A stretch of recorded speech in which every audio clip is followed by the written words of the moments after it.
자, 1회차부터 4회차까지 했던 내용들에 대해서 기본적인 빈출 OX 문제를 간단히 살펴보겠습니다. 이 OX 문제는 여러분들이 공부 방향을 잡기 위해서 하는 거예요. 아, 이런 것들이 나왔구나라고, 이런 식의 표현들로 나왔구나라고, 어떻게 나오는지 그 표현 같은 것들을 익숙해지기 위해서 보시는 거예요. 자, 첫째, 1회차부터 4회차까지 뭐 했죠? 권리 변동했죠? 권리의 취득, 변경, 소멸. 그 다음에 권리 변동의 원인이라고 법률행위라는 걸 했죠. 법률행위의 종류를 봤고요. 법률행위의 유효요건이라는 걸 봤죠. 성립요건, 유효요건을 봤는데요. 그 유효요건 중에서 목적요건을 봤죠. 확정성, 가능성, 적법성, 사회적 타당성. 그리고 마지막에 법률행위의 해석이라는 걸 봤죠. 그런 것들에 관해서 어떤 지문들이 출제가 됐는가를 확인해 보는 겁니다. 자, 1번. 권리의 취득과 관련해서 원시 취득과 상계 취득을 구별해야 되는데요.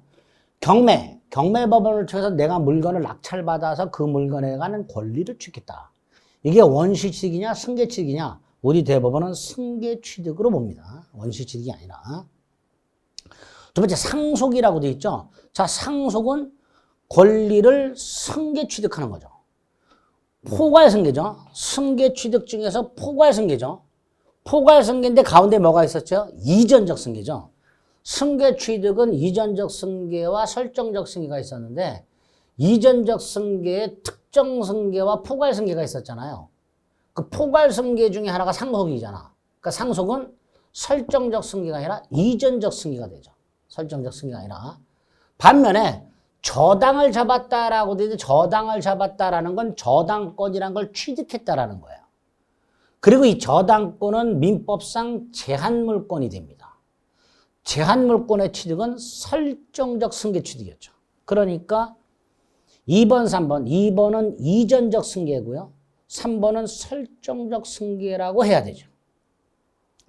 자, 4번은 권리의 변경 중에서 내용의 변경과 작용의 변경으로 구별한 게 있었고요. 내용의 변경 중에서 질적 변경이 있었어요. 그 내용의 변경 중 질적 변경과 작용의 변경을 구별하자 그랬는데 작용의 변경은 효력의 변경이라고 했고요. 제가 예를 하나 들었죠. 2번 저당권이 1번으로 순위가 올라가는 거.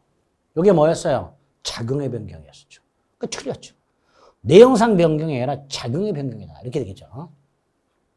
자, 5번은 법률의 종류를 물어보는데요. 법률의 종류 중에서 단독행위하고 계약을 먼저 구별할 수 있어야 되죠. 단독행위는 일방적인 거고 계약은 합의하는 거죠. 여기서 매매 예약이라든가 합의 해제 같은 것들은 계약입니다. 단독행위라 계약입니다. 5번 틀렸죠? 자, 6번. 법률행위는 성립요건을 갖추고 유효요건을 갖춰야 효력이 생기죠. 그러니까 법률행위가 효력요건을 갖추지 않으면 원칙적으로 그 법률행위는 무효죠. 즉 당사자가 의도한 법률효과는 발생하지 않는다라고 해야 됩니다.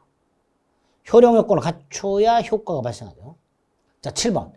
법률의 목적의 실현 가능성과 관련해서 행위 당시 불가능한 원시적 불능은 무효라고 그랬습니다.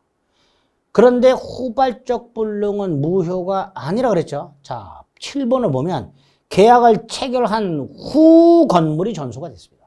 계약을 체결한 후에 전소가 됐으니까 후발적 불능이죠. 자, 후발적 불능은 무효가 아니죠. 유효라 그랬죠. 틀렸죠.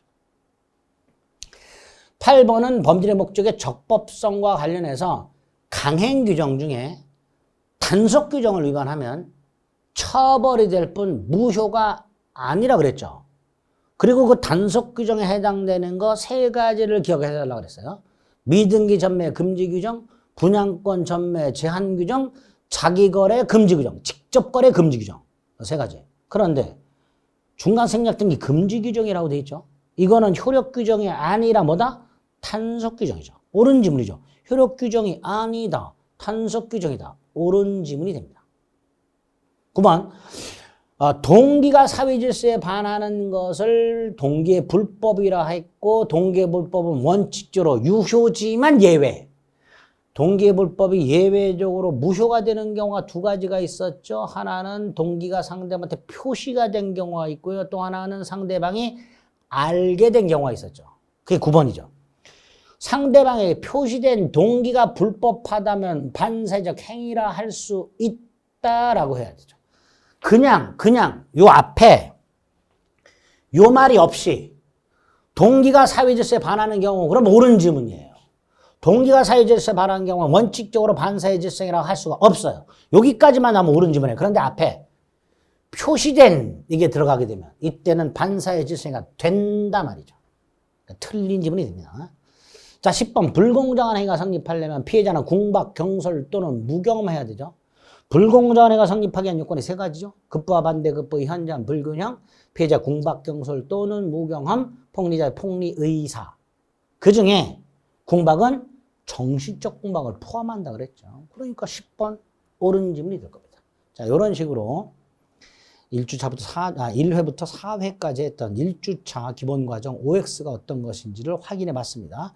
해설도 있으니까 해설을 통해서 다시 한번 어디가 틀렸는지 정확하게 숙지를 좀 해주시길 부탁드리겠습니다. 아시겠죠? 자, 이 OX는요, 말 그대로 내가 어디를 공부했고 어떻게 나온지 체크하는 용도지, 이거 틀렸다 해서 좌절하고 그러시면 안 됩니다. 기본 강의 처음 시작할 때 적어도 3번 정도는 돌려야 책이 읽히고 문제를 풀 수 있는 기본 실력을 갖추게 되는 거예요. 그러니까 그때까지는 문제 OX가 됐든 뭘 했든 풀었다 해서 틀렸다 해서 좌절하시면 안 됩니다. 아시겠죠? 네. 자, 범죄의 목적 요건까지 살펴보셨고요. 다음 시간에 의사표시 요건을 살펴보도록 하겠습니다. 수고하셨습니다.